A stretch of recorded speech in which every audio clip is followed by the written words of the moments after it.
বিয়ে দিতে রাজি হলেও নীলের ওপর ভরসা নেই অনিন্দর। ফার্স্ট আজকের পর্ব। ভিডিওটি লাইক দিয়ে দেখতে থাকুন। ইচ্ছেপুতুল ধারাবাহিকের আজকের পর্বে দেখা যায় নীলকে তার ঠাম্মি অনেক রকম ভাবে বোঝানোর চেষ্টা করে, কিন্তু নীল কোনো কথাই শুনতে নারাজ, কারণ সে মেঘকে ছাড়া অন্য কাউকে বিয়ে করতে পারবে না। যদিও এই কথাটা সে একবারও কারো সামনে বলেনি, সে নিজের দুর্বলতা কাউকে দেখাতে চায় না, কিন্তু ঠাম্মি নাছোড়বান্দা। সে নীলকে স্পষ্ট জানিয়ে দেয়, তোমাকে আজ সন্ধ্যা অবধি সময় দেওয়া হলো, এর মধ্যে তুমি তোমার সিদ্ধান্ত আমাকে জানাবে। যদি তোমার উত্তর না হয় তাহলে আমি মরে গেলে তুমি আমাকে দেখতে আসবে না। কথাটা যেন মাথায় থাকে। নিজের ঘরে গিয়ে মেঘের কথা ভাবতে থাকে নীল। কিছুতেই বুঝে উঠতে পারে না অন্য একটা মেয়েকে কিভাবে বিয়ে করবে সে। সে তার ঘরে মেঘকে ছাড়া অন্য কাউকে ঢুকতে দিতে চায় না, আবার সে কথা বলতে পারছে না বাড়ির কাউকে। কাকুমণি, গিনি, মিনি, লাল প্রত্যেকে বোঝানোর চেষ্টা করলেও নীল উল্টে তাদের ওপরেই রাগারাগি করে। এরপরে সেখানে আসে তার মা মীনাক্ষী। সেও নীলকে একই কথা বলে, যদি তুমি বিয়েটা করো তবে ঠিক আছে, আর যদি না করো তাহলে এই পরিবারের সঙ্গে তোমার কোনো সম্পর্ক রাখতে হবে না। একটা মানুষের ভালো থাকা খারাপ থাকার কথা যখন তুমি ভাবো না,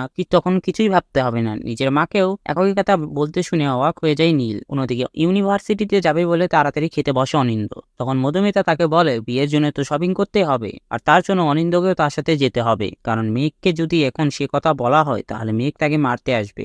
এসব শুনে অনিন্দ আবারও তার ভয়ের কথাটা প্রকাশ করে। সে বলে বিষয়টা তার কাছে রোমাঞ্চক ঠিকই, তবে শেষ মুহূর্তে মেঘ না চায় সেই ভয়টাই তাকে ভাবাচ্ছে।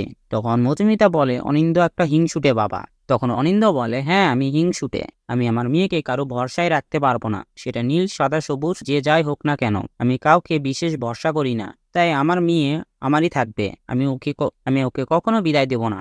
তো বন্ধুরা, ভিডিওটি কেমন লাগলো কমেন্ট করে জানান, আর এমন সিরিয়ালের আপডেট পেতে আমাদের চ্যানেলটি সাবস্ক্রাইব করুন।